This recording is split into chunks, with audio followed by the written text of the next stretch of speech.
Boa noite. Minha tarefa hoje é falar das traduções do Haroldo de poesia grega, não é? É claro que eu vou me valer disso. Vou me valer disso para falar do pensamento do Haroldo acerca da tradução literária, particularmente a tradução poética, né? A qual ele se dedicou praticamente durante toda a sua vida. Por que o título Transelenizações?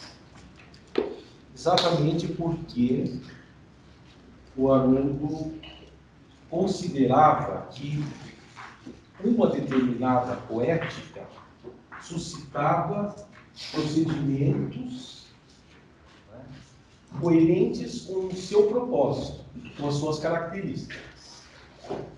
Então, a transcriação, que é o conceito geral que ele dá à tradução poética, nós vamos ver por que ele chamava de transcriação, ela se convertia, em cada caso, numa especificidade. Então, quando ele traduziu o Cantos do Paraíso de Dante, ele chamou de transiluminações. Não é? Quando ele traduziu parte do Fausto de Goethe, ele chamou de transluciferação mefistofáustica. Porque você sabe que tem Aristóteles, né? E a transluciferação tem a ver, então, com não só com essa obra especificamente, como a leitura que ele fez do famoso artigo de Walter Benjamin. Né? Portanto, as suas traduções de poesia grega, né, normalmente são denominadas por ele transelenizações. A primeira coisa que nós temos que considerar é que o Haroldo desenvolveu um pensamento sobre tradução poética que foi, ao longo do tempo, acumulando referências que lhe serviam para o próprio conjunto teórico. Então, na medida em que ele ia conhecendo referências que serviam a ele como fundamentação para uma visão acerca da tradução que ele já tinha desde o início e que pretendia desenvolver, né, ele foi incorporando. Inicialmente, ele tinha referência de Max Benz, noção de informação estética, né? Nós não vamos entrar muito nisso, vai ser só uma referência, mas informação estética é aquilo que caracteriza um texto cuja estética, né, faz parte da sua significação, ou seja, um texto de natureza estética, um texto de uma obra de arte verbal, digamos, um texto que se torna uma obra de arte verbal. Não é? Eles dispunha desse conceito e dispunha do conceito da sentença absoluta de Fabre, que tinha suas semelhanças com a informação estética de Max Benz, que, sem querer me alongar nisso, mas muito brevemente dizendo, a informação estética é aquela que podemos considerar coincide com a totalidade daquela obra, daquele texto. Imagine um poema cujas partes estão tão interrelacionadas que você não pode modificar uma parte dele. Não é? Ou seja, este todo é engendrado numa configuração que é a informação estética. Uma parte depende da outra. Né? Isso é informação estética, muito diferente de uma informação semântica, ou meramente semântica, que se propõe a transmitir mensagens, mas a sua configuração, né, a configuração das suas partes, não necessariamente tem que ser preservada para essa transmissão da mensagem. Uma maneira simples de dizer isso é o seguinte: uma tese, um artigo, não é? no ensaio, eles podem ter síntese, podem ter resumo.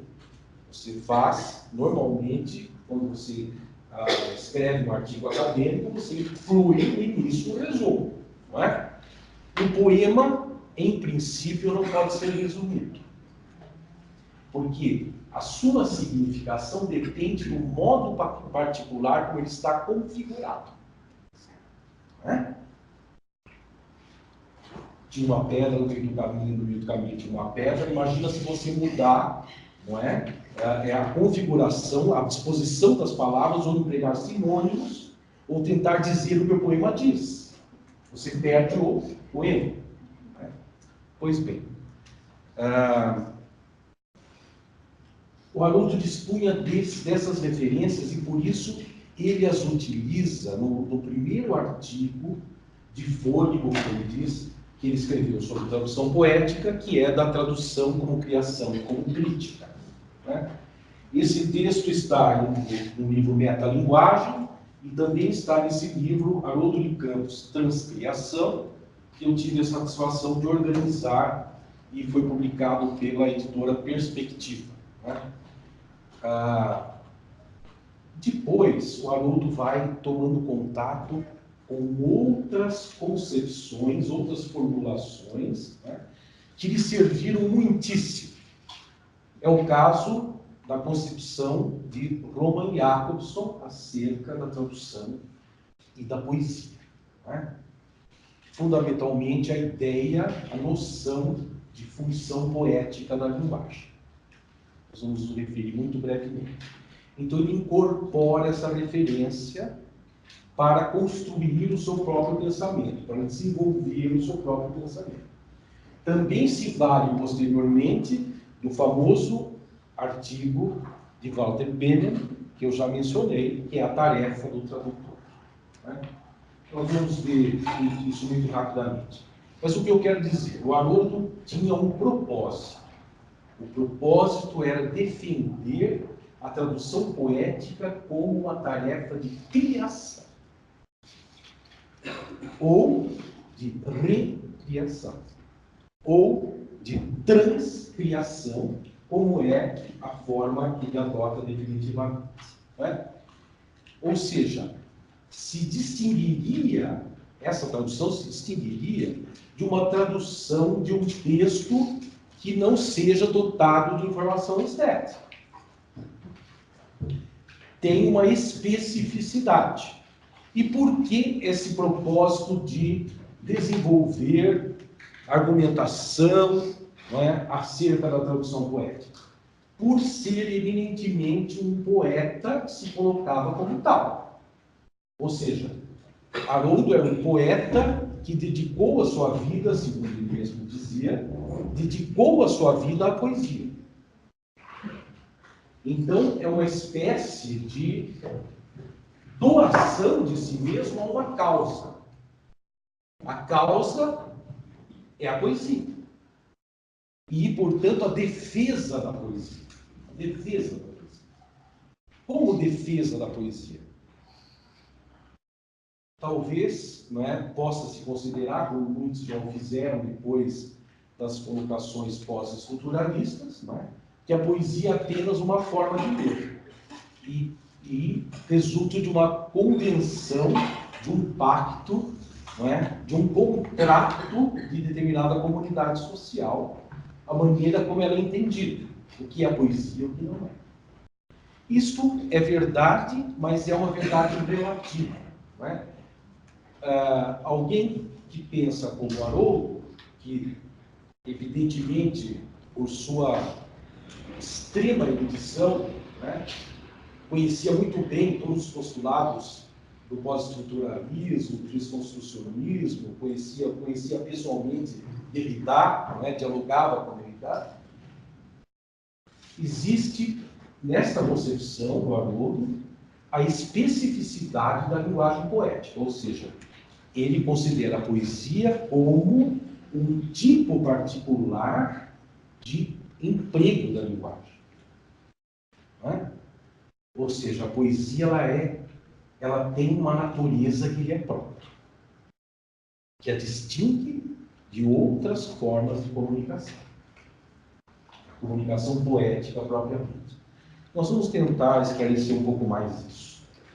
Mas por que eu estou dizendo isso? Porque o Haroldo faz defesa daquilo que é a tradução criativa, por vezes se antagonizando ao que seria uma tradução, por exemplo, acadêmica, de filólogos que estão preocupados com o resgate dos significados daquele texto e não estão se ocupando das suas características estéticas propriamente. Então, nesse ponto, ele se coloca um tanto fora desse universo acadêmico filológico. Embora ele fosse professor da Universidade Católica, não é? Mas não era o seu propósito, a pesquisa filológica, o resgate de textos, não é? Portanto, quando ele vai traduzir poesia grega, é bastante diferente a sua concepção do que é habitualmente a concepção de alguém que é um pesquisador de literatura grega, por um aspecto, sob um viés filológico, não é? Que se dedica na universidade à pesquisa e ao resgate e o entendimento de fragmentos, etc. É outro ponto de vista. Nessa defesa da poesia, não é? A tradução entra como uma ferramenta extremamente importante na ideia do Haroldo. A tradução serve à poesia porque ela é uma leitura profunda e ela é uma leitura crítica, né? Eu coloco aqui um primeiro trechozinho do Haroldo. Diz assim: a poesia da agoridade, eu já vou dizer um pouquinho do que se trata, encontra na operação tradutória um dispositivo crítico indispensável, que permite recombinar a pluralidade dos passados possíveis e presentificá-la como diferença na unicidade hic et nunc, ou seja, aqui e agora, do poema pós-utópico. O que será que ele quer dizer, né? É o seguinte, muito brevemente. O Haroldo é um poeta que se dedicou a um movimento de vanguarda extremamente importante, que se originou no Brasil e teve ressonâncias, né, alguma concomitância em outros lugares do mundo, que é a poesia concreta. É digamos, o grande último movimento de vanguarda da poesia no Brasil, né, e, de certa maneira, no mundo. Há outras reverberações, mas não com essa importância. Quando há um movimento de vanguarda, todos que participam dele abdicam do seu projeto pessoal a fim de se engajar numa utopia, né, relacionada a essa vanguarda, ou seja, projeta-se para o futuro que nós queremos fazer. E nós vamos fazer juntos, de acordo com determinados propósitos, objetivos que são normalmente definidos em manifestos, não é? Como foi o modernismo, como foi com a poesia concreta, não é? Na teoria da poesia concreta, tem lá o manifesto, etc. Não é? Na concepção do Haroldo, no artigo que está neste livro, O Arco-Íris Branco, né? A poesia e a modernidade, em que ele fala poesia e modernidade, da morte da arte à constelação, no poema pós-utópico, né? Ele diz: passou o tempo da utopia. Então não há mais lugar para um projeto comum, né, que se projete para o futuro, como são as vanguardas, estão adiante. Né? Dizer ao projeto totalizador da vanguarda, totalizador porque todos cedem a sua individualidade ao objetivo comum, né? Ao projeto totalizador da vanguarda, que no limite só a utopia redentora pode sustentar, sucede a pluralização das poéticas possíveis. esta diversidade que nós vivemos neste nosso ambiente pós-tudo, não é? Em que as diferentes poéticas convivem. Ele diz, ao princípio esperança, porque a vanguarda tem uma esperança de mudar e de criar uma forma nova, um propósito novo que outros irão assimilar e desenvolver, não é? Ao princípio esperança voltado para o futuro, sucede o princípio realidade, fundamento ancorado no presente. Portanto, essa poesia da dualidade, não é? Como isto se processa e como a tradução ajuda nisso? Na visão do Haroldo, a tradução é uma leitura da história, porque quando ele diz das histórias possíveis, é porque há diferentes leituras da história. Não é? Vocês sabem, por exemplo, creio que já ouviram falar, que os concretos desenvolveram aqui, não é, com base em Ezra Pound, na ideia de Ezra Pound, do poeta norte-americano, a ideia de um paideuma, não é? Que seria aquela coleção de pontos luminosos da história da poesia, em particular, que traziam inventividade, invenções e que geraram novas possibilidades da arte. Não é? Então, este cânone não coincide com o cânone habitualmente considerado historicamente. Ou seja, alguns poetas que eram tidos como muito relevantes deixam de ser, e outros que por vezes eram esquecidos passam a ser relevantes. No Brasil, aplicando essa ideia, não é, ressurge a figura de Sousandre, não é, recuperada pelos concretos. Os poetas concretos. Sousandre era tido como um poeta romântico menor, difícil, inacessível. Eles mostram a importância de Sousandre, mostram a importância de que eu quero, e mostram, no caso específico do Haroldo, a importância de Manuel Odorico Mendes, que foi o nosso primeiro tradutor de Homero e Virgílio, diretamente do grego e do latim, e que foi por muito tempo considerado de mau gosto, macarrônico, né? Inacessível, ilegível, etc. Desde Silvio Romero, por Nietzsche, Antônio Cândido. Então, essa perspectiva de renovar a história implica possibilidades diferentes de leitura dessa história. Então, como presentificar isso? Por meio da tradução, quando você busca referências, você incorpora no agora produzido essas fontes lidas do ponto de vista do nosso tempo, como instrumento de criação. Isso tudo eu acho, espero que fique um pouco mais claro, conforme a gente for avançando.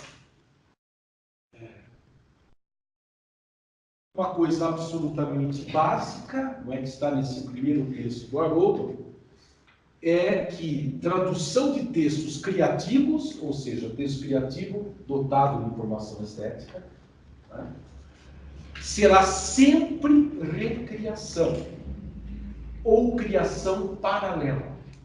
Criação paralela. Ou seja, a tradução não é só uma passagem para um outro idioma. Mesmo porque um texto dotado de informação estética, que depende da organização dos seus constituintes, não pode ser simplesmente passado de uma língua para outra.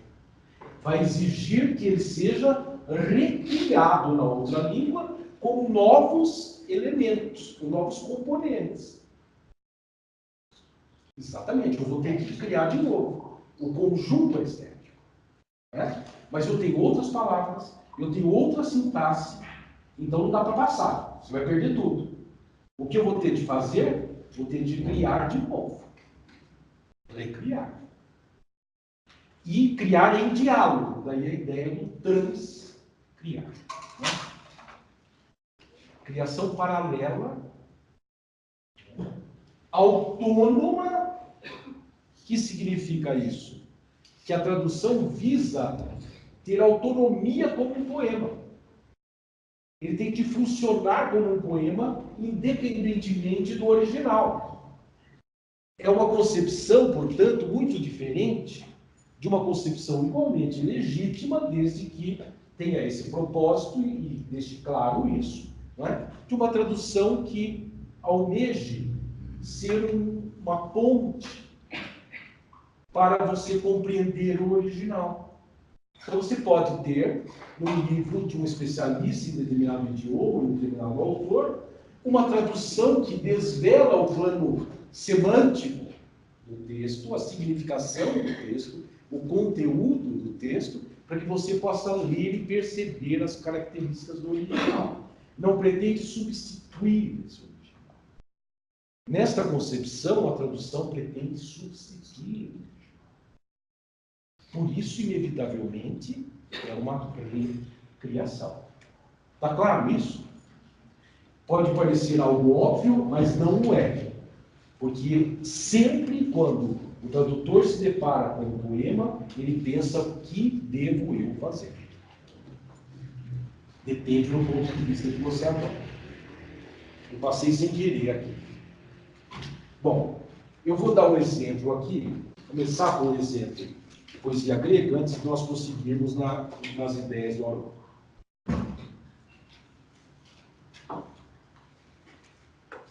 Aqui é um fragmento do canto 18 da Ilíada. O Haroldo traduziu a Ilíada de Homero. Não é? É publicado em edição bilíngue, tem 2 volumes. E traduziu.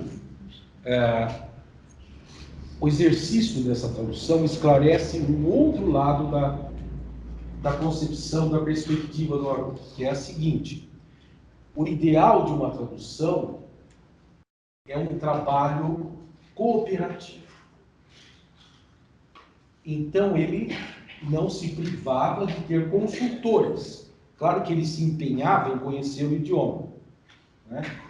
E na geração dele, o grego, acho que até pôde fazer parte das aulas dele do Colégio São Bento, provavelmente, né? Houve tempo em que nas escolas públicas no Brasil se ensinava grego e latim.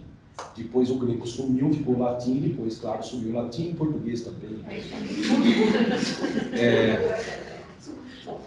Mas a ideia dele, então, é, no caso, Trajano Vieira, professor da Unicamp, que esteve aqui no final de semana, no nosso encontro de clássicos, né? Foi uma espécie de consultor do Haroldo e fez com ele a leitura de um especialista em grego, antigo, professor da Unicamp, a leitura de toda a Ilíada, né? Para que eles trocassem ideias a respeito da significação do texto, do emprego das palavras, da articulação sintática, etc. Neste caso, este caso é ilustrativo pelo seguinte: aqui é uma espécie de enumeração de catálogo das Nereides, que são personagens mitológicas gregas, não é? Os nomes delas, ali em cima, Entaren, Glauque, Tetaleia, Te Quimodoque, Te Nesseia, Epeio, Te Toi, Talie, Te Bolpes, está enumerando os nomes das Nereides. Só que esses nomes, vejam aqui, esta aqui é a tradução de Frederico Lourenço, um português muito competente, professor de grego, pesquisador, de fama internacional. A tradução dele é muito usada como referência nas universidades, porque é bastante colada ao texto no sentido da sua literalidade de sentido, conteúdo, né? Então, quando você está ensinando grego, é útil a tradução dele para entendimento do texto, né? O que ele faz? Ele traduz, ele adapta os nomes. Estavam lá Glauce, Itália, Sinódoce, Neséia, Espeio e Toa, e Ália com olhos de plácida toura, porque está escrito ali isso, e Simoto e Actaia e Moreia, e Mérite e Ara, e Aira, e Anfito e Agave, e Doto e Proto, e Feruza e Dinâmine, e vai por aí. Ocorre que essas palavras, no grego, têm significado. Não são só nomes. Então, quando ele opta por apenas adaptar, né, o nome ao português, perde-se a informação da significação do nome. Isto, no caso do Haroldo, gera a preocupação de manter ambas as coisas. E não só manter ambas as coisas, como tentar dar uma concentração sonora que tenha uma equivalência a esta densidade do verso grego. Não é? Totó, te protó, te peurusa, te dinamene, te dexamene, te... Né? Estão vendo que tem semelhanças, tem densidade sonora. Então ele está preocupado em fazer isso também. Então, como é que ele resolve isso? Ele coloca o nome e a significação como a maneira de um epíteto grego. Quer dizer, é muito habitual, na épica, que o personagem seja acompanhado de um qualificativo. Por vezes, esse qualificativo substitui o nome do personagem. Né? Então, Aquiles pés velozes aparece muitas vezes, assim como aparecem outros epítetos de Aquiles. O Dorino chamava Aquiles velocípede, o velocípede de Aquiles. Aí não existia o brinquedo de criança, o velocípede era pés velozes. Né? Então, ele utiliza vale desse expediente, que é habitual na prática da épica, para agregar um qualificativo ao nome da Nereide. Algumas no original já têm a explicitação, falam do que ela é. As que não têm, ele cria. Né? Quando ele pôde, no conjunto. Então, era um Glaucia azul-mar, porque Glauco vem disso, né? Do azul esverdeado. Né? Glaucia azul-mar e Thalia florida. Porque Thalia, no grego, significa, entre outras coisas, florescimento. Florescer, aquela que floresce. Não é? Então, Itália florida, a ôndula simodócia, que nesse caso, kimode, significa, tem a ver com recepção de ondas. Simodócia, a ôndula de onda do mar, simodócia. A insular Neséia. Neséia vem de uma palavra relacionada à ilha, da ilha, quer dizer da ilha, insular. Né? A insular Neséia, a cavernícola Espeia, Toa nado agílima, Toa é ágil, veloz. Ália, cinza sal, ália vem de uma palavra que significa domar. Domar. Ele põe cinza sal. Agora, daí eu pergunto a vocês, além de se referir ao tom do mar, cinza sal, né? Por que ele escolhe essas palavras? Por que ele não diz área domar simplesmente? Porque ele está procurando também relacionar a semelhança do som com o nome. Né? Ele está fazendo de uma maneira que há uma textura sonora baseada nas semelhanças. Então, águia, cinza, sal. Né?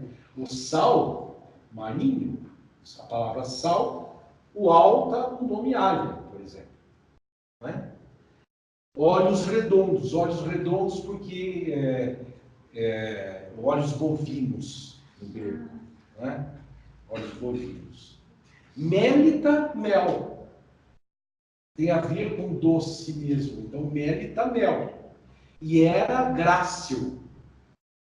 Vitói circunadante, ácave bem nada. Simotói onda rápida. Actéia limnória. Doto e seus dons. Estão vendo como surgem palavras semelhantes?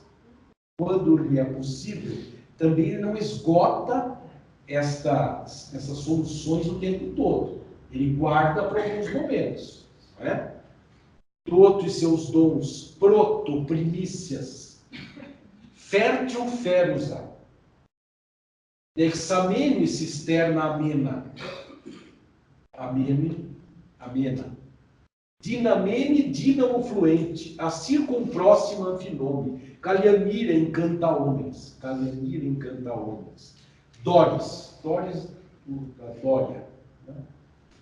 Panópea, panvidente. A gloriosa Galateia. Nemertes, a pseudiândira e a Nassa. Climene, Caliana, Samaíra, Oriteia, Amátia. Eis as nereides abissais todas. Né?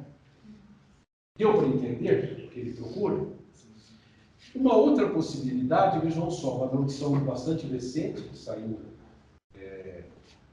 no final do ano passado, no início deste, acho que, se não me engano, no início desse, do Christian Werner, que é professor da Universidade de São Paulo, né? Ele vai por outro caminho, ele perde um pouco o nome e tenta colocar o sentido, não é? Lá estavam azules, festa e calmonda. Calmonda é uma palavra calma onda, né? Ilhou a gruta veloz e marinha de olhos louvinos, onda célere, costeira, montenseada, amelada, rápida, muito veloz e resplende. Então ele vai pelo sentido e tenta criar outro nome. No caso do Haroldo, ele conserva o nome e associa a qualidade. É claro que alguém que traduz hoje conhece as soluções anteriores. Não é? E isto é extremamente importante, mesmo do ponto de vista do Haroldo. Quando ele traduziu a Ilíada, ele se servia de um arsenal de dicionários e outras referências, de traduções. Essa coisa de não olhar a tradução alheia para não se influenciar por elas é uma bobagem, do meu ponto de vista. Tá? A não ser que você esteja num processo de aprendizagem e que isso seja um recurso importante. Mas quando você está no exercício pleno da sua função de tradutor, né, você está na escola, tudo bem, você não pode olhar a tabuada, não é? Não é? Mas, se você está nos primeiros exercícios da sua profissão de tradutor, você tem mais que ver como é que os outros resolveram. E, inclusive, para avaliar se você repete alguma solução ou não. Não é? Essa, então, partiu do Haroldo? Não, eu não posso afirmar isso, mas ela é posterior, ou seja, é claro que o Christian conhece a tradução do Haroldo, assim como conhece do Lourenço, assim como conhece a do Dorico, do Carlos Roberto Nunes, nós temos muito, né? E aí é uma opção própria de por que caminho eu vou. Ele está procurando recriar. Com concepções um pouco diferentes do Haroldo, mas está buscando um caminho de recriação também.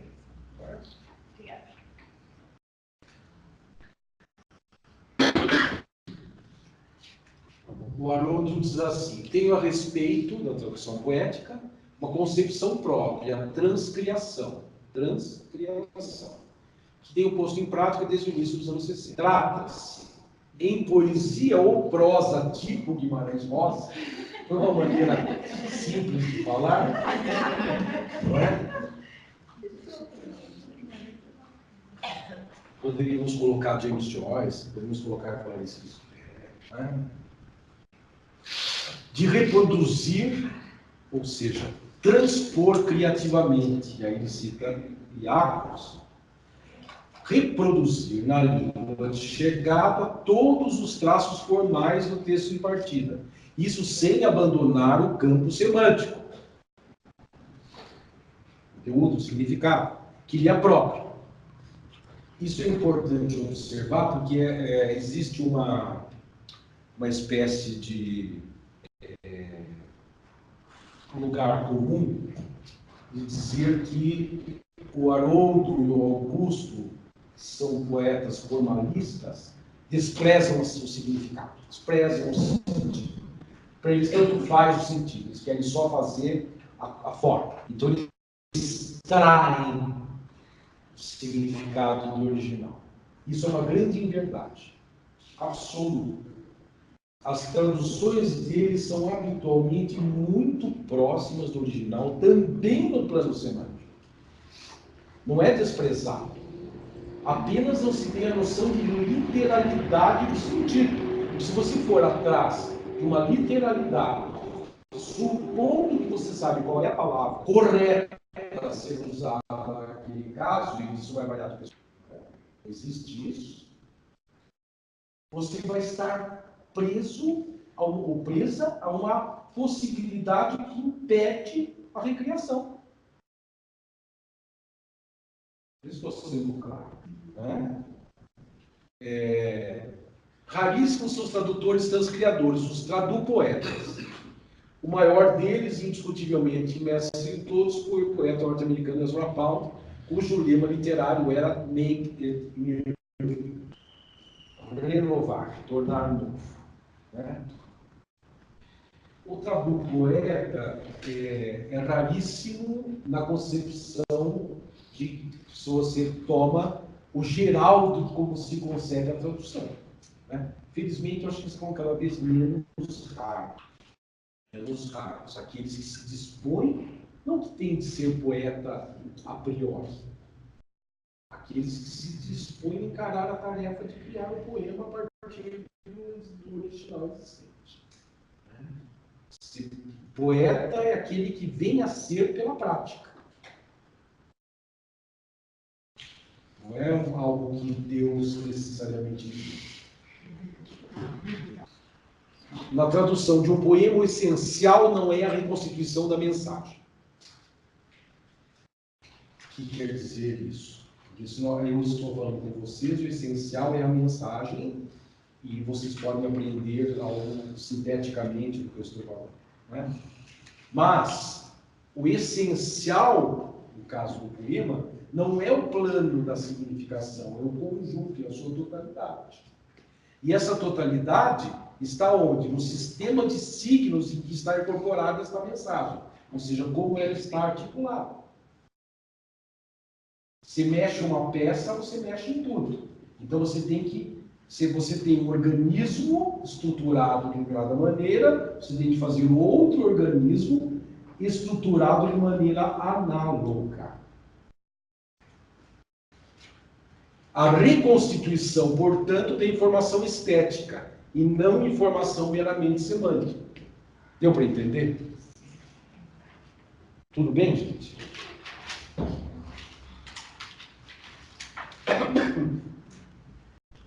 Eu disse que ele tem uma concepção acerca de poesia, né? Ele diz que é uma operação semiótica, a tradução operação semiótica, semiótica quer dizer, é a doutrina dos signos, né? O entendimento dos signos. Né? O nome que se dá, por exemplo, a doutrina de Peirce. Mas é o estudo dos signos. Uma operação semiótica em dois sentidos. O sentido estrito. A tradução poética visa o intracódigo que opera na poesia de todas as línguas. Então é que está. Tem a noção de que a linguagem poética ela tem a sua particularidade. E que, portanto, existe aí uma característica que lhe é própria, esse intracódigo, quer dizer, algo que pertence a este universo, que lhe é interno e que operaria na poesia de todas as línguas. Haveria algo que caracteriza a poesia, que estaria presente na poesia de todos os idiomas. É uma visão acerca de poesia. Que tem a ver com essa ideia que eu estava dizendo da relação entre som e sentido. Como eu procurei mostrar nesse exemplo da tradução da Ilíada. Né?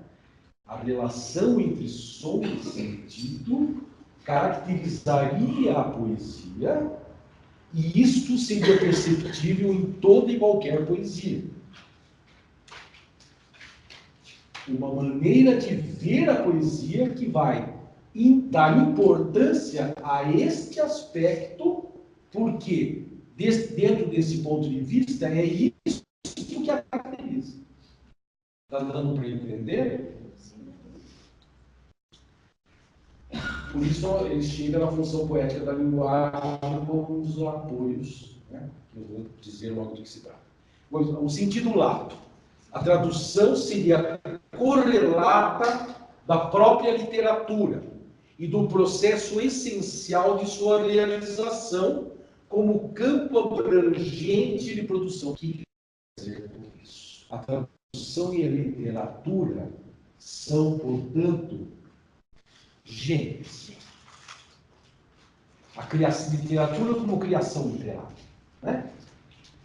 Por quê? No caso da tradução, você faz um canto paralelo. Né? Paralelo, autônomo, porém recíproco. Né? Paralelo e autônomo ao mesmo tempo. Então, você está relacionando uma coisa com a outra. Na literatura, isso também se dá, embora de outro modo. Porque há derivação de um texto em outro. Ao longo da história, os textos se derivam de maneira nem sempre linear. Mas os textos dialogam. Há intertextualidade na produção literária. Não existe de per si isolado. Cada texto literário dialoga com história precedente ou com propósitos que possam ser comuns. Então, seriam operações semelhantes. Ou seja, a tradução é correlata da criação literária. É também criação. Aqui é só para mostrar para vocês que eu não estou inventando, eu escrevi aqui mesmo. Né? Operação semiótica em dois sentidos, estrito, lato. Essa é a anotação de aula do aluno. Tá?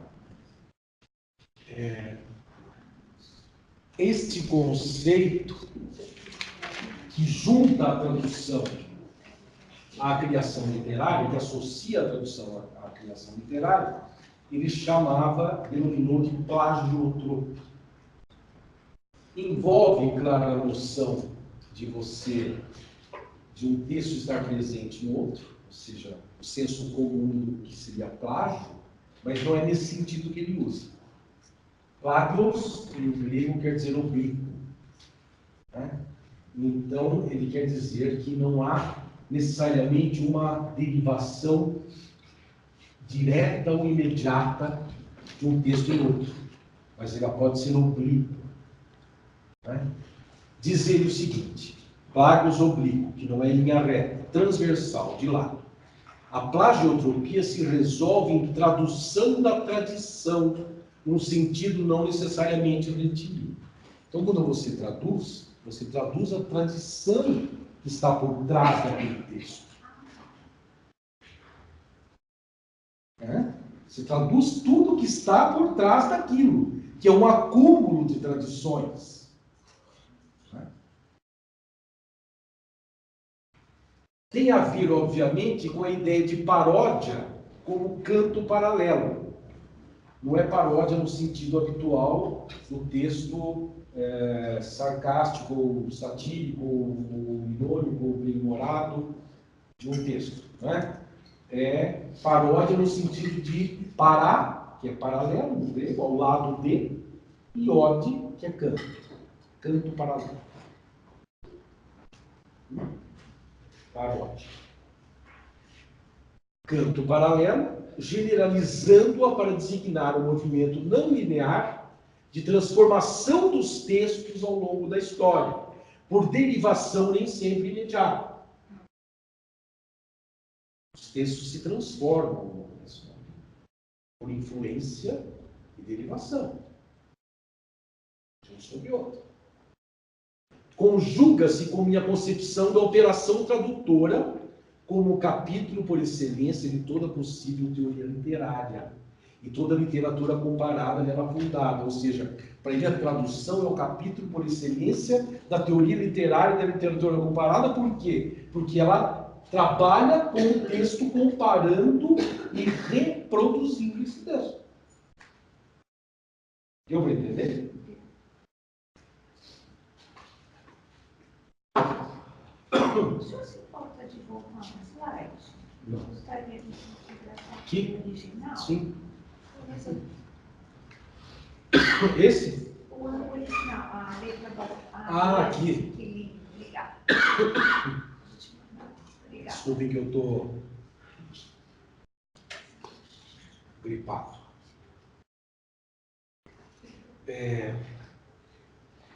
Obrigada. Vou lá. O tradutor de poesia é um coreógrafo. Ele se vale muito de metáforas para tentar dar a entender o que ele pensa. Né? Então, essa coisa de não ser um tradutor apegado à literalidade do texto, que simplesmente acha que a sua função é pegar palavra a palavra, né, e deixar compreensível no seu idioma. Ele diz que o tradutor de poesia é um coreógrafo da dança interna das línguas. Nossa. Tendo o sentido, ou seja, o conteúdo, o plano semântico, como bastidor semântico, ou seja, um indicativo, aquilo que demarca o campo da significação no qual você trabalha. Isto é, um tanto relativo. Né?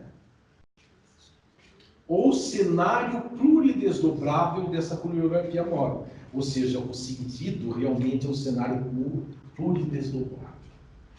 Porque as interpretações se sucedem, as significações mudam conforme o contexto cultural. Né? Eu não quero entrar nisso, mas com certeza isso fica muito claro com as próprias postulações desconstrucionistas. Né? Você vê que um texto ele tem uma significação no contexto, em outro ele pode ter outra significação. Os significados não são estáveis, não são permanentes. Então é um cenário realmente pluridesdobrável. Ok?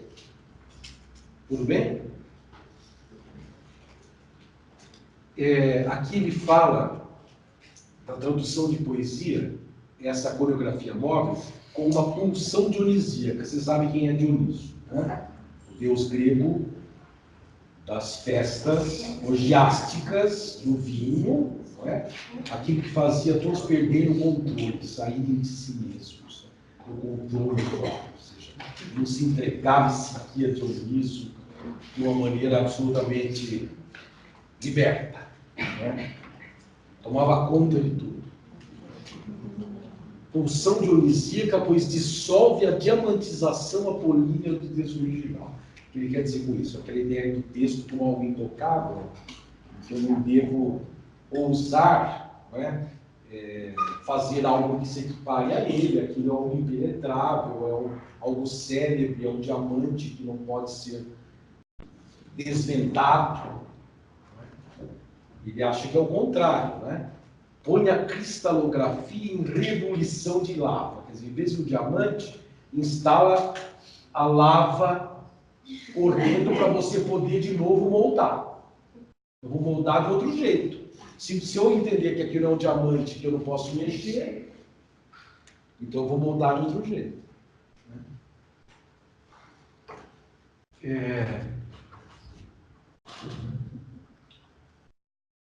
Aqui é a concepção do Jacobson, né, que seria para traduzir, descobrir o código de formas significantes pelo qual o poema representa a mensagem, quer dizer, a maneira como esta equação está montada. Depois, em seguida, reequacionar os constituintes de acordo com critérios de relevância estabelecidos em caso, quer dizer, caso a caso, né? Especificamente naquele caso, você vê o que é relevante, o que importa nesse texto. Naquele exemplo que eu vi, o que importava para ele, que ele considerou importante, era conservar o nome e dar o sentido, por exemplo. E estabelecer relações sonoras para tentar equivaler à densidade sonora do original. Então, eu elejo em cada caso o que é relevante na minha recriação. Por isso que é cada caso, por isso que é transliminação, transluminação, transluciferação, percebe? O que aquele original me diz do que é relevante para que ele possa existir diferentemente em outra língua.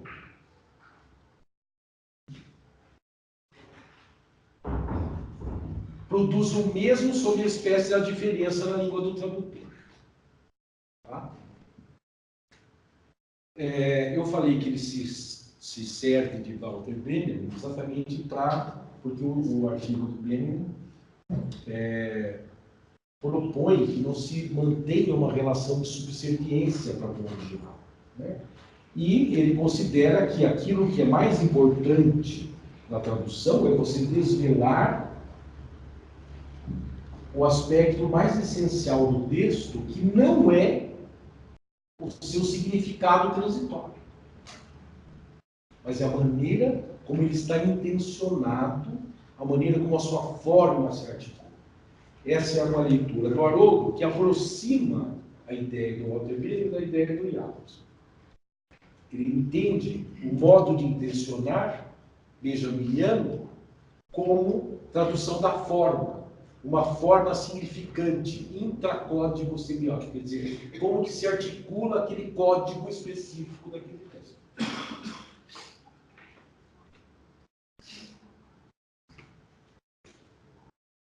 Precisamos ler tudo, só um apoio aqui.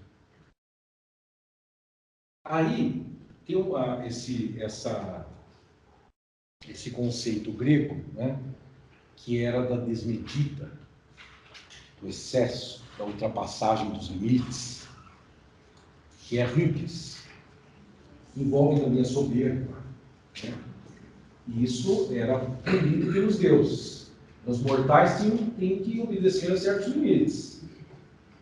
A hubris seria punida, portanto. Mas, nesta concepção, ele entende que a hubris é necessária ao tradutor. Ou seja, ele tem de ousar ultrapassar os limites.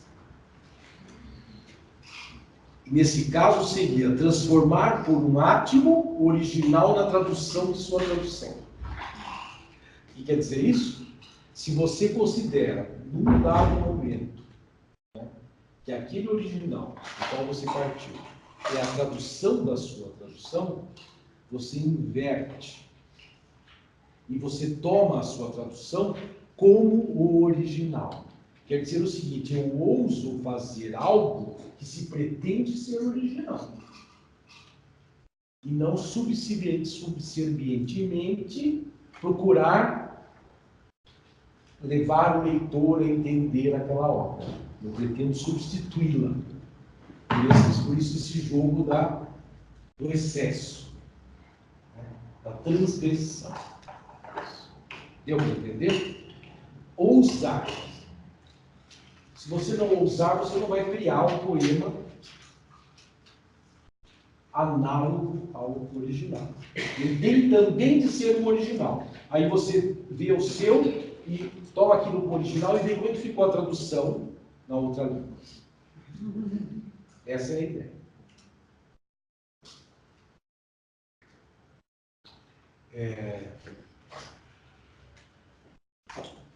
Tem uma concepção muito importante, né, que o Haroldo utiliza, depois dessas que eu disse, que é de wolfranismo, que estabelece 3 modos de abordagem do texto literário. Um deles, que é a estrutura, interessa aquilo que está no texto, e interessa menos aquilo que é o contexto em que o texto foi produzido. Então, a contextualização histórica, aquilo que se pretendia, como ele funcionava no contexto de origem, importa secundariamente. Importa, no conceito de estrutura, é aquilo que o texto traz. E aquilo que com profundidade você pode depreender das informações, né, dessa rede que está superposta no texto. Tudo aquilo que ele pode trazer da sua tradição. Mas não os propósitos do contexto original, que seria pela função. Para deixar claro isso, por exemplo, o Haroldo, quando traduziu o Haikai, o famoso Haikai da Han, que baixou, ele fez um poema que utilizava o espaço, quebrava diferentemente as linhas, usou uma palavra valise, que é saltomba, o verbo saltombar, porque no japonês o verbo tem duas ações, não tinha no português, ele criou um neologismo, né? E aí isso recebe a seguinte crítica, já que recebeu. Não, é um poema muito engenhoso, mas não é um haikai, porque o haikai só tinha palavras usuais, coloquiais, simples. Então, se eu coloco uma palavra inusitada, como uma palavra valise, à maneira de Joyce ou Lewis Carroll, uma palavra inventada, eu estou traindo a concepção, o contexto original do haikai, que era desenvolvido no Japão agrário, no século XVII. Para o Haroldo isso não tem relevância. Para ele a relevância está em tomar aquele texto e criar um texto análogo. E que funcione no contexto de chegada com os elementos que nós temos e com o olhar que nós, pelo qual nós lemos. Ou podemos ler. Tá? Então, ele considera centralmente a estrutura e não a função, e também a comunicação, ou seja, a potencialidade daquele texto de se comunicar no momento presente, no agora. Pode-se incorporar elementos no contexto para deixar novo, para tornar novo. Né? Vocês já devem ter ouvido, por exemplo, o poema do Augusto, que ele diz: gente é para brilhar, tudo mais é para o inferno. Este é o meu slogan, este é o meu slogan e outro só. Isso é o final de um poema de Mayakovsky, né, no Verão na Dátia, em que ele se vale de referências locais para inserir o poema neste contexto cultural, em diálogo com o original, né, mas contextualizando no sentido de torná-lo novo para este receptor. Tudo bem? Deu para entender?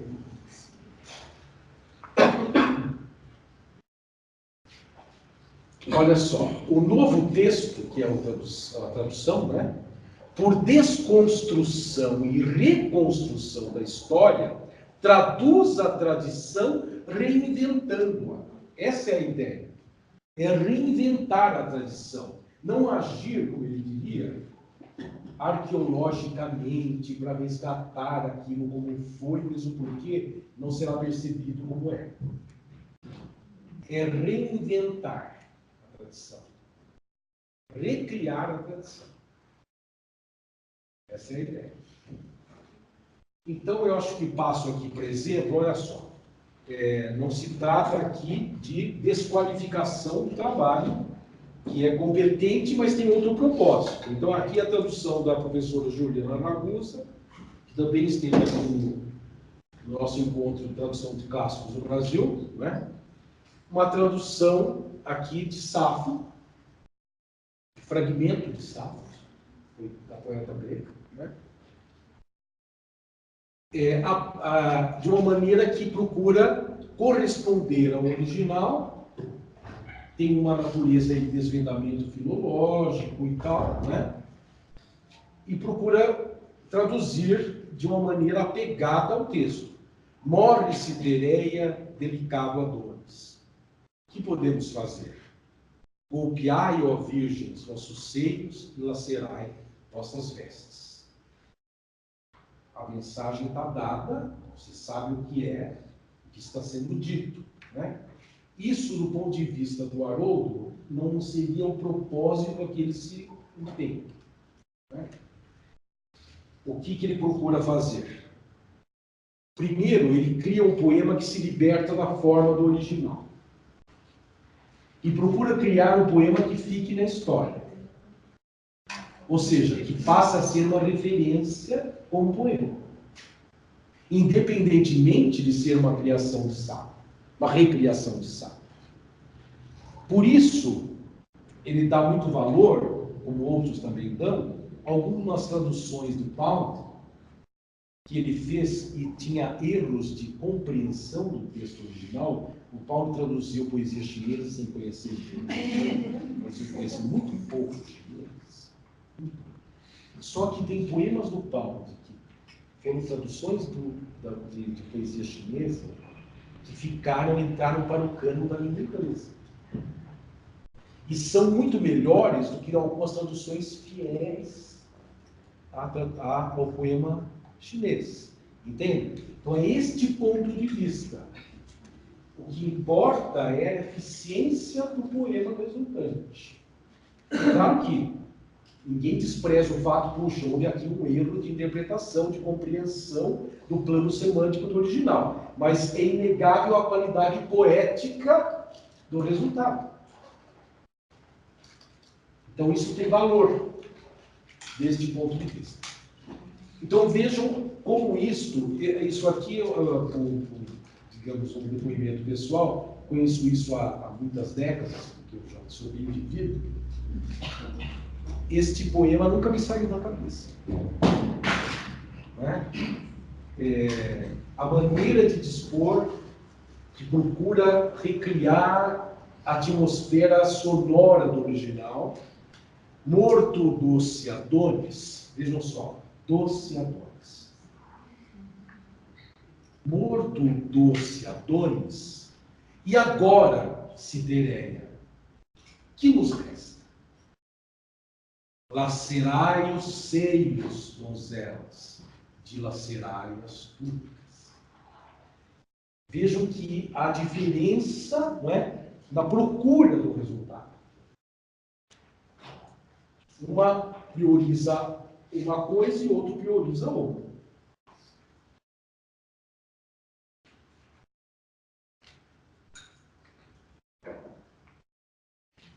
Asteres menam ficalam selanam. E as estrelas em torno da bela lua,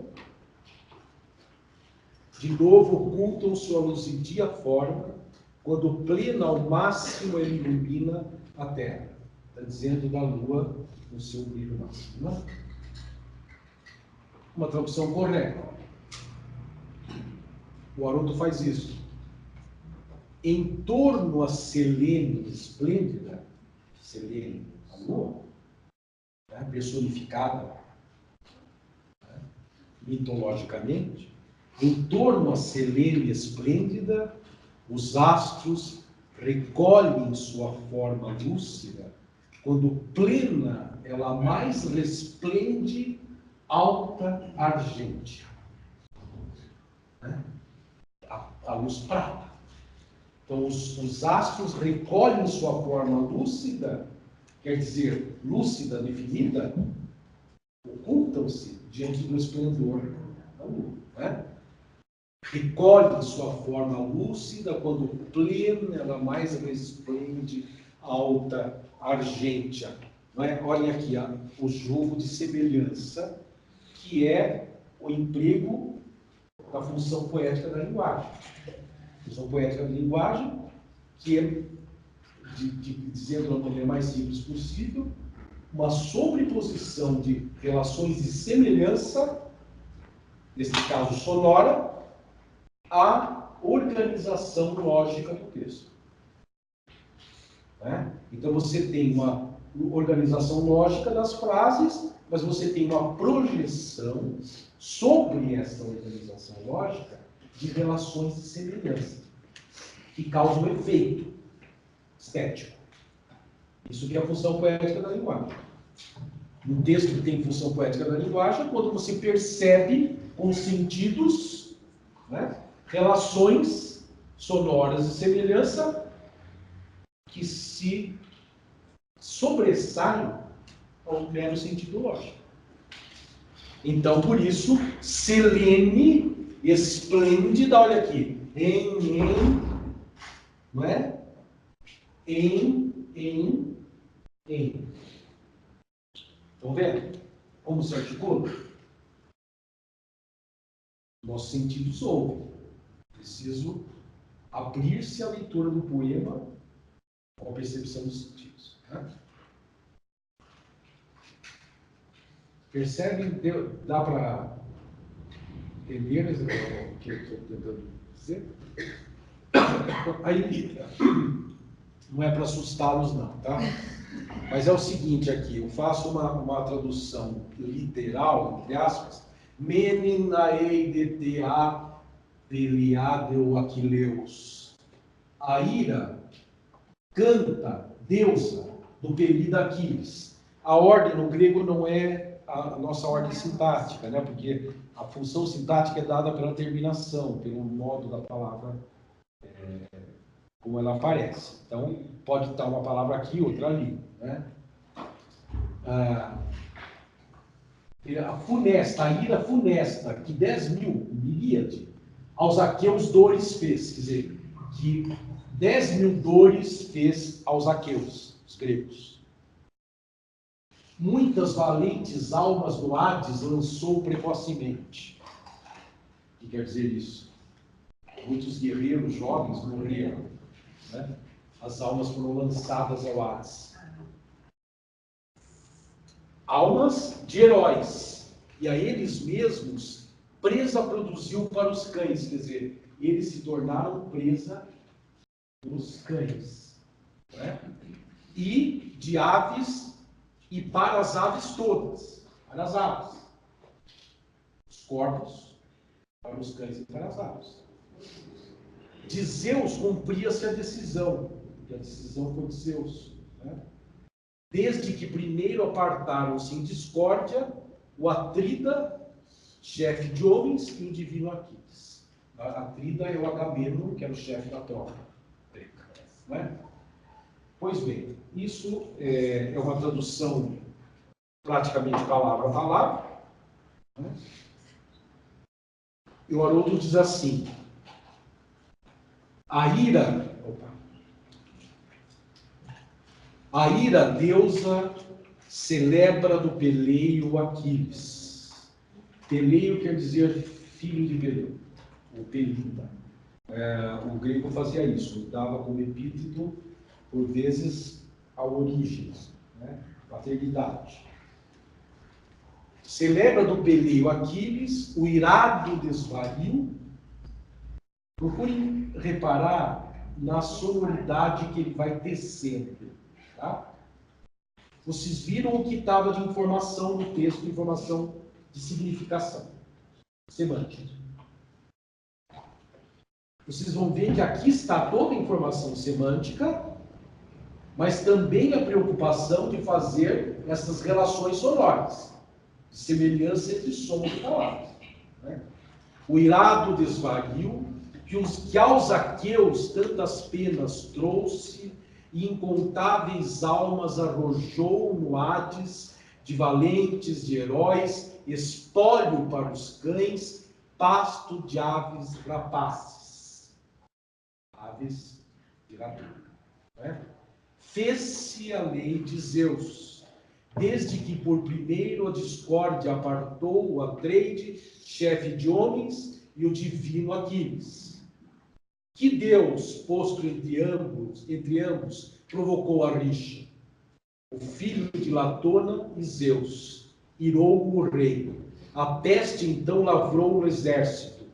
E aí vai, que a parte inicial já foi, aqui está maior. Né? Esta parte aqui eu destaco as oclusivas, né? Que causam esse efeito em relações entre som e sentido. Por exemplo, as relações de semelhança entre pasto e rapaces, né? Pasto de aves rapaces, fez-se a lei de Zeus. A ira, peleio e pasto são escolhas também de Odorico Mendes. Então, veja só, o Haroldo se empenhou em revalorizar o trabalho do Dorico e colhe do Dorico algumas soluções que lhe servem. Aqui eu faço uma tabela de tudo que estava na tradução literal e do que o Haroldo fez. Então, tem correspondências, ou seja, não falta nada.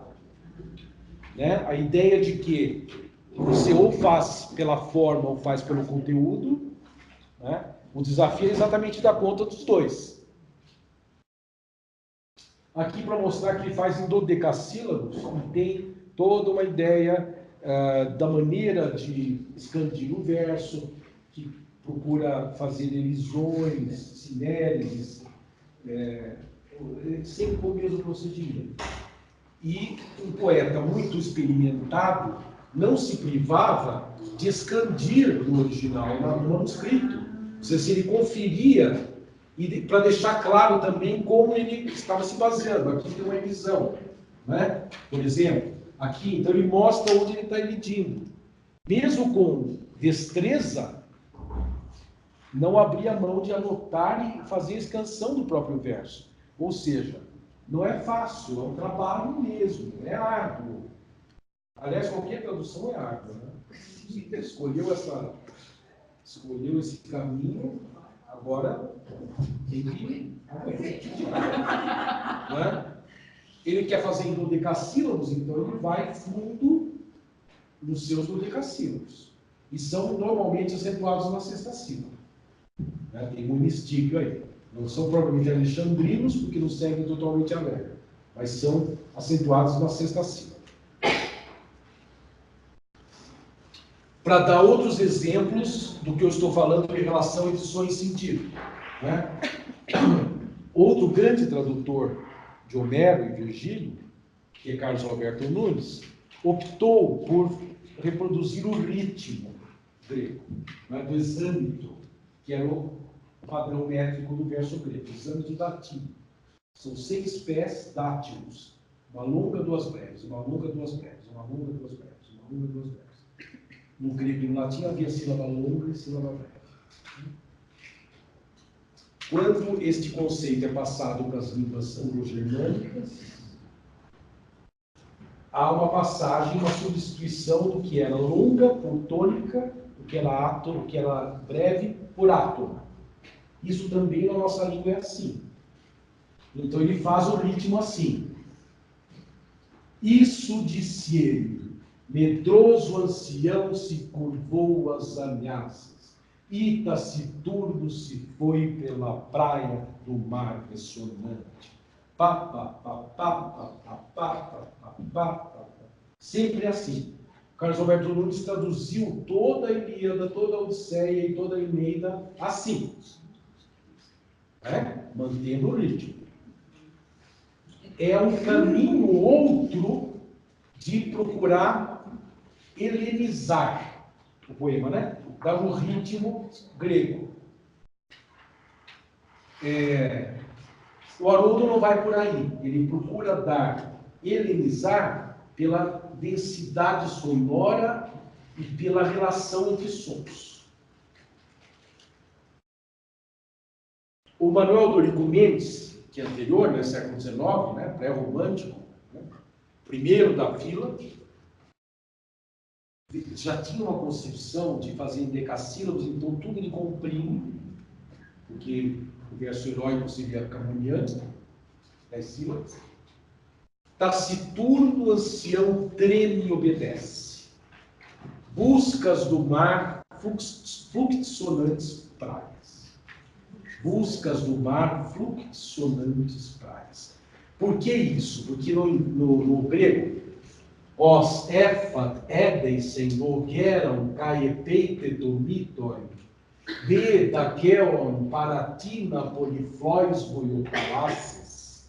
Esse poliflóis boiotalasses provavelmente se entende como uma onomatopeia do ruído do mar, das ondas que vão e vêm. Paratina poliflóis boiotalasses. Nós ouvimos de outro modo, mas muito provavelmente era isso. Então o Dorico já percebeu que ele tinha que fazer uma sonoridade aí de ruído. Flucti sonantes tais. E o Haroldo diz: findou a fala e o ancião retrocedeu medroso, mudo ao longo do mar de políssonas praias. Deu para entender? A escolha das palavras está não só no sentido, mas também no fazer a sonoridade que ele quer corresponder. Olha aqui está transliterado, tá? Se no dia que eu tiver tempo, eu translitero tudo, assim não fica a coisa estranha, né? Eclan sandaro estoi e como comenio, ressoaram as flechas do ombro do furioso, que é um verso da Ilíada, 46. Deimete clangue kenet aguireio bioio, terrível ruído surgiu do prateado arco. Olha como é que o Dorico traduz. Tinhem-lhe ao ombro as flechas, ante a frota. Estão vendo a densidade da coisa do ruído aí, das flechas tinindo, né?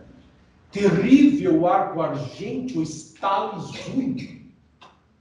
É um poeta poderoso, né? Poderoso. O Haroldo diz: a espádua do iracundo retiniam flechas. O riço no clangor irrompe do arco argênteo. Né? É para mostrar a intensidade do ruído. Né? Isso que era apavorante. O riço no clangor irrompe do arco argênteo. Né? Ok? Ele diz assim, o próprio Haroldo. Então, a espada de Uracundo retiniam flechas, enquanto Deus movia-se, ícone da noite. Sentou longe das naus, então dispara a flecha. O riço no clangor irrompe do arco argênteo. Ele diz assim, recuperações etimológicas, por exemplo, aqui devia feito no verso 47, traduzindo nicti eukos, por ícone da noite, em lugar de semelhante à noite. No Dorico, a noite semelha a Carlos Alberto Nunes. Podem, estrategicamente aplicadas, vivificar o verso em português. Tá certo? Ícone da noite. Ou seja, ele quer criar algo inusitado, que revivifique o verso. Né? Que traga vida, que traga algo inédito, inusitado. Assim também no caso dos epítetos, este efeito vitalizador pode ser obtido através da cunhagem de compostos, isomorfos em relação a essas virtuais metáforas fixas que blasonam os heróis gregos e seus deuses. Aí o que o Dorico criava compostos, palavras novas. E o Haroldo vai na mesma linha, só que ele, por vezes, cria compostos simples, simplesmente por justaposição.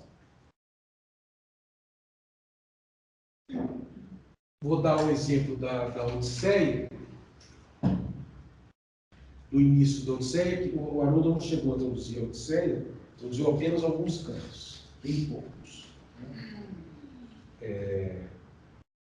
Mas eu esqueci de alguma coisa antes disso. Temos tempo.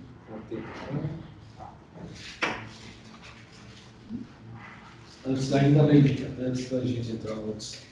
Por favor, passe para trás. Será que é melhor começar aí atrás? Parte? Chega lá.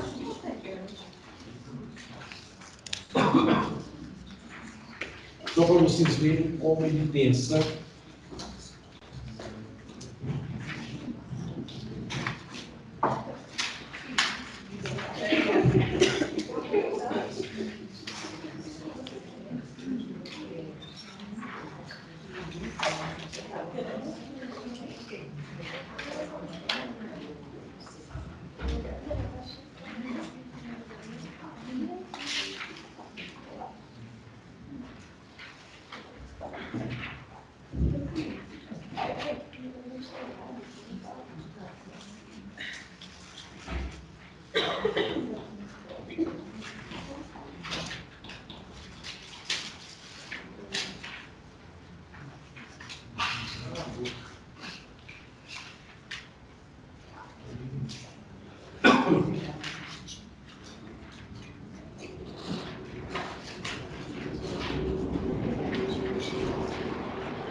nós estamos vendo o trabalho de alguém que se dedicou a vida inteira a produzir poesia, né? A estudar diferentes idiomas, a se mergulhar no texto, dialogando com especialistas. Quando o aluno foi traduzir o Gênesis, Bíblia, traduziu vários textos bíblicos, né? Ele foi aprender hebraico, de uma consultora de hebraico. Quando ele foi traduzir do russo, ele aprendeu o russo com o Boris Schneider, fez o curso do Boris, perguntou ao USP. E assim vai. Então não é para ficar desesperançado da vida, mas assim, nunca vou chegar nisso. Né? Tudo é questão de opção, de prioridades e dedicação.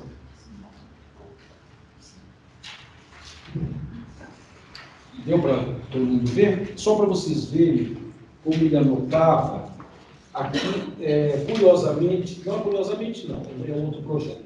Na tradução integral da Ilíada, ele não faz essas anotações. Essas anotações estão no primeiro livro que ele publicou, que é Menes, a Ira de Aquiles, canto 1 da Odisseia. Né? A ideia do Haroldo era fazer só o canto 1. Porque o seu exercício de tradução estava a serviço de criar alguma coisa que mostrasse como ele achava que deve ser traduzido e poesia. Então não fazia parte do seu propósito traduzir toda a Ilíada, traduzir toda a Odisseia, mas escolher alguns textos representativos. Então ele pensava em fazer um só, canto 1. Só que daí ele se entusiasmou tanto que ficou 10 anos traduzindo a Ilíada, né? E como eu disse no começo, se munia de tudo. Né? Uma vez eu me lembro que a Carmen, que é a esposa do Haroldo, infelizmente está viva ainda, em conversa por telefone, ela me disse: Marcelo, não consigo mais andar na minha casa, porque o Haroldo espalhou todos os livros e dicionários na casa inteira e eu tropeço em tudo aqui. Né? Ou seja, é um mergulho aí, que demorou 10 anos, porque o Haroldo fazia muitas coisas ao mesmo tempo. Né? Mas foi assim. Então, neste livro, que é do primeiro, ele fez essas anotações, essas notas, né? Que ele, para explicitar algumas soluções que ele fez e deixar claro o propósito. Né?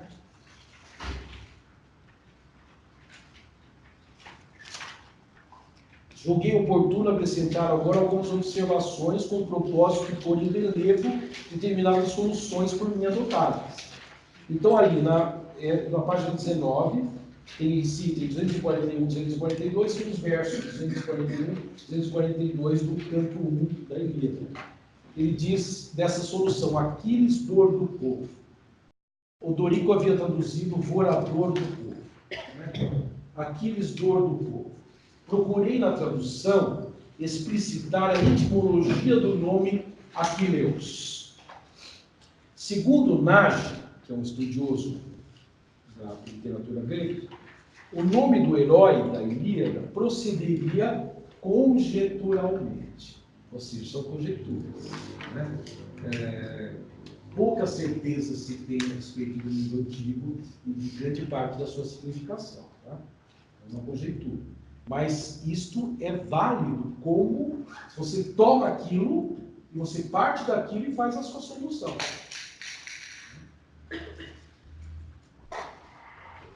O Haroldo, quando traduziu o Gênesis, ele se baseou numa hipótese etimológica que o Henri Bouchonique diz a partir de um rabino estudioso da tradição judaica, que era Rashi, que supunha que a palavra Shamayim significa céu, teria sido formada por Esh e Mayim, fogo e água. Essa hipótese nunca foi confirmada. Há quem diga que não tem nada a ver. No entanto, é uma hipótese muito engenhosa. E o Haroldo ficou fascinado com essa hipótese. Então ele traduziu, em vez de céu, traduzindo Gênesis, né? A criação do mundo. Então, em vez de colocar A palavra céu, que é uma palavra que já está muito desgastada e banalizada e não diz mais nada, então ele colocou fogo-água. Fogo-água. A abóbada celeste. Fogo-água. Né? Então é isso. A partir de uma hipótese, criar algo inusitado que chame a atenção e que tem a ver com a natureza daquele texto, que é da criação. Né? Você causar surpresa, como se você estivesse nominando pela primeira vez as coisas, a maneira de um Adão, que deu o nome. Fogo-água. Então aqui, ele está se baseando numa hipótese também, que o nome Aquileus vem de Aquilaus, significando aquele cujo povo, exército, padece dor, tem dor. De fato, em razão de Aquiles, o sofrimento atinge os aqueus, os gregos, né, em dois momentos no poema. Primeiro, quando Aquiles se recusa a combater, ferido em sua honra por Agamenon, no episódio de Briseiro. Vocês sabem que Agamenon tira a mulher de Aquiles, que era uma prenda de guerra, né, que era um embutido. Por quê? Porque ele teve que o Aquiles pediu para ele devolver a que ele tinha com ele, e ele falou, tá bom, então eu pego a sua. Foi aí que foi o negócio. E aí Aquiles disse assim, então eu estou fora. Né? E aí a desgraça toda acontece.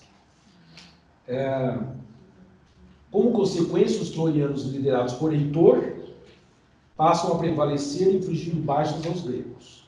Né? Pois bem, aí então ele tem a ver com com o sentido do poema. Então ele adota este epíteto, né? Olhem este aqui, 282, 283.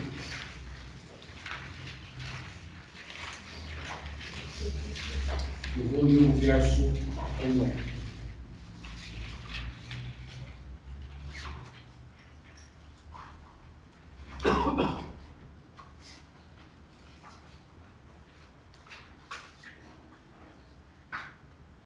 Dá uma pausa à ira, Atreide. Eu próprio, eu sou quem te rogo. Tira teu furor de sobre Aquiles. Ele é o nosso muro nesta guerra má.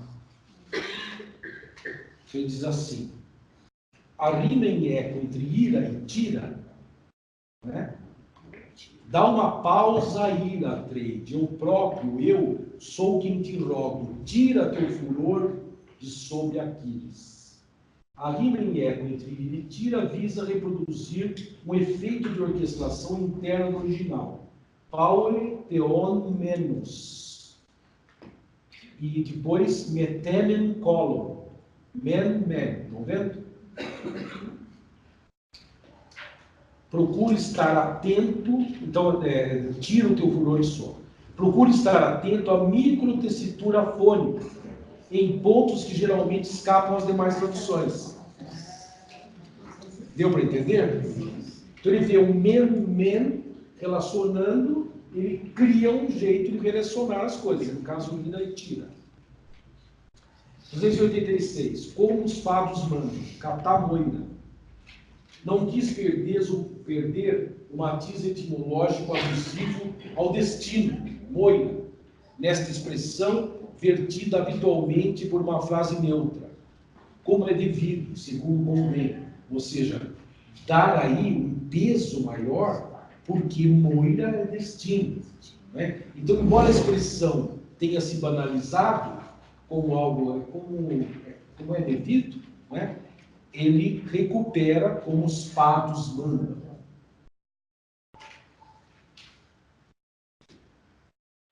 311.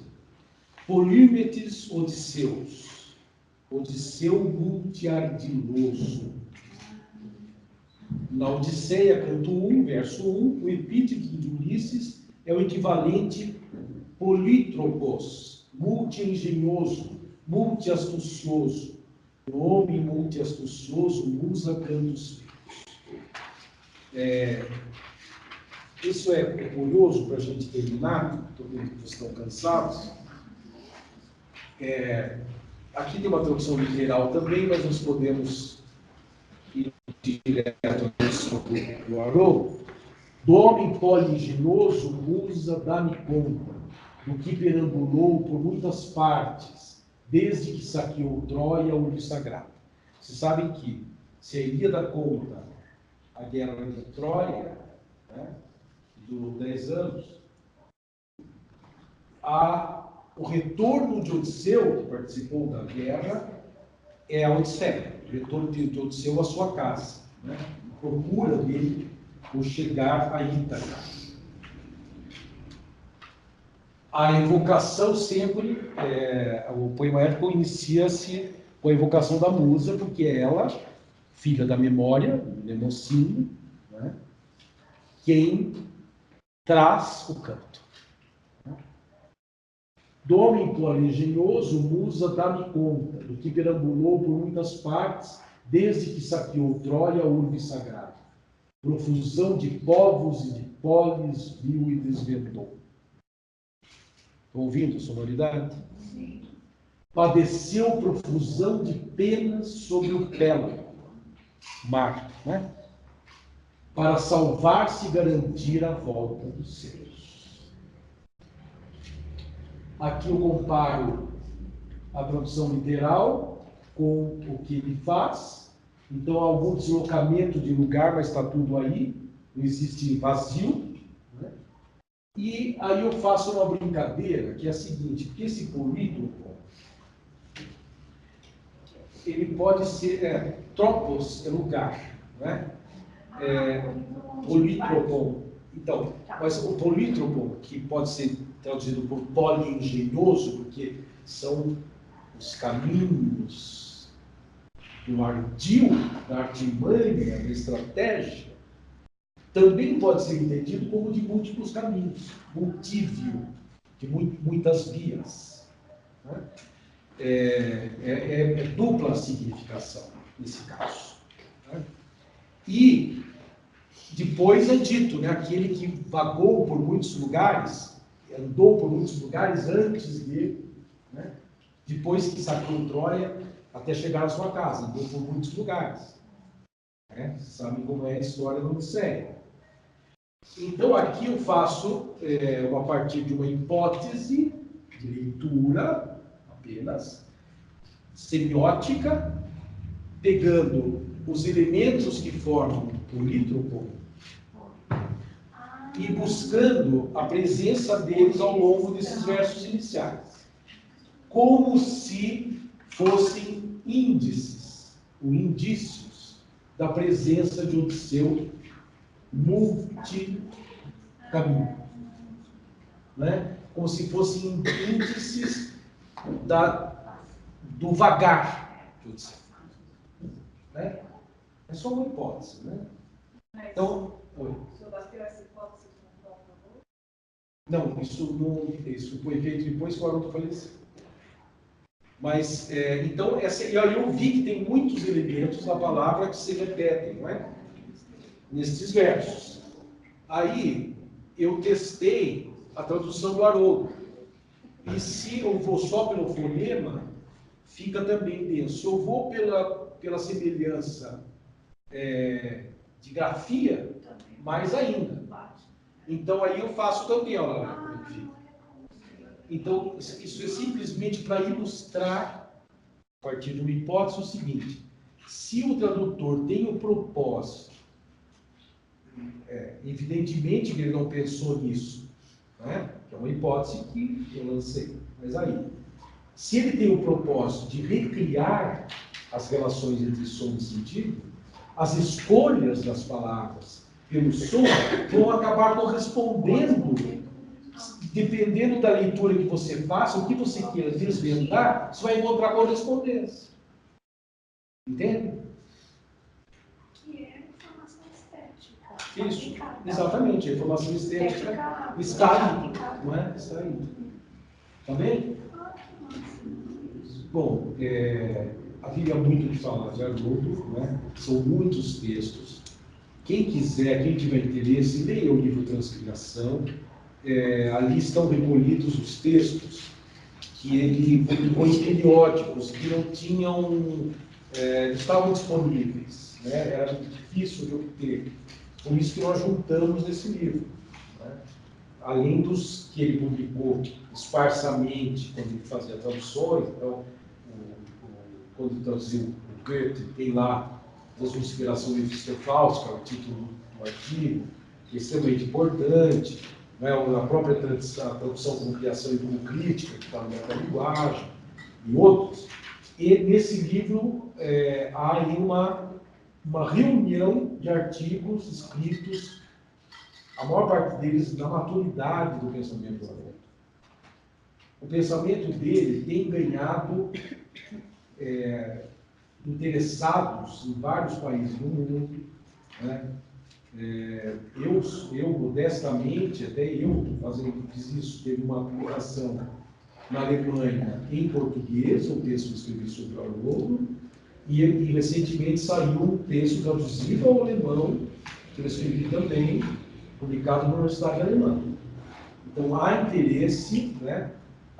Recentemente, agora está para sair um texto também na França.